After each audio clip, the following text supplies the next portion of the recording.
আসসালামু আলাইকুম। আমি মোহাম্মদ রতন শেখ, পিপিএম ভারপ্রাপ্ত কর্মকর্তা, শিবচর থানা, মাদারীপুর। আমি 6 তারিখ এই থানায় জয়েন করছি। জয়েন করার পর এই যে কয়েকদিন আমি এখানে যে পুরো এলাকাটা দেখলাম, এখানের যে মানুষের ভিতর যে একটা যে পাওয়ার আশা বা একটা যে আহ, আমাদের পুলিশের প্রতি যে আস্থার জায়গাটা সেটি তৈরি করার চেষ্টা করতেছি আমি। আমার প্রথম কাজ হচ্ছে যে এখানে যারা সেবা প্রার্থী আসবে, বিশেষ করে এই শিবচর যে 19টা ইউনিয়ন এবং একটা পৌরসভা, এখানে যত লোক সেবা প্রার্থী আপনারা শিবচর থানায় আসবেন, অবশ্যই আপনি আমার কাছে আসবেন। তবে হ্যাঁ, কোনো সাথে করে সাহায্য করে নিয়ে আসবেন না। সাহায্যকারী ছাড়া আপনি আসেন, আপনাকে কি সেবা দিতে পারি এইটুকু দেখবেন। আর আমি যতদিন আছি এই সেবা নিতে গেলে আপনার একটি টাকাও খরচ লাগবে না।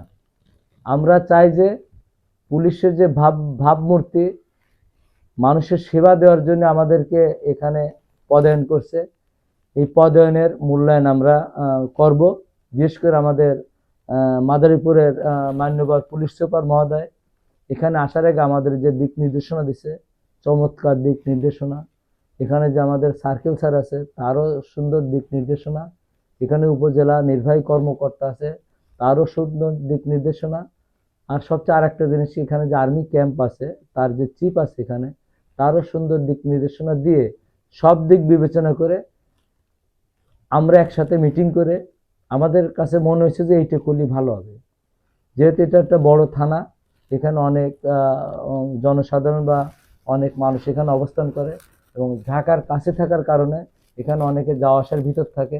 তবে একটা জিনিস মনে দেখছি যে এখানে সামান্য নিয়ে কিন্তু দলাদলি মারামারি হয়।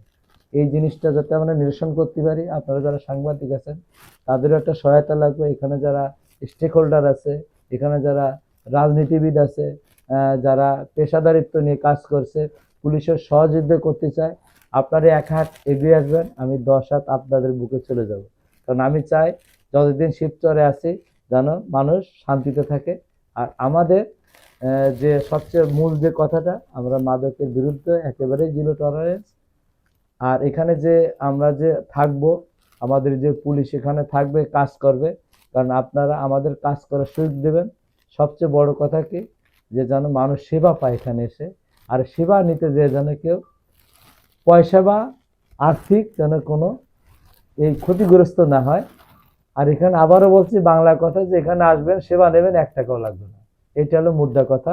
আপনারা আসবেন, শুধু কথা না কাজে।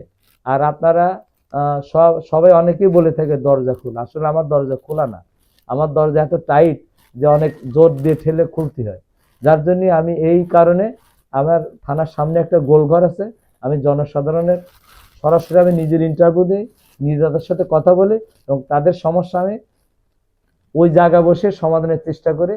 না হলে তার কাছ থেকে দরখাস্ত নিয়ে যেটা যেভাবে করার দরকার সেভাবে আমরা করি। আর যে কোনো বিষয়ে আমি আমার ঊর্ধ্বতন অফিসারদের সাথে পরামর্শক্রমে করি, যাতে শান্তি থাকে এই শিবচরবাসী এবং আমাদের পুলিশ দ্বারা যেন কোনো কেউ ক্ষতিগ্রস্ত নয়, এটা আমরা সবসময় রাখবো। আর সবচেয়ে বলি, আমার সোনার বাংলা, আমি তোমায় ভালোবাসি। ধন্যবাদ।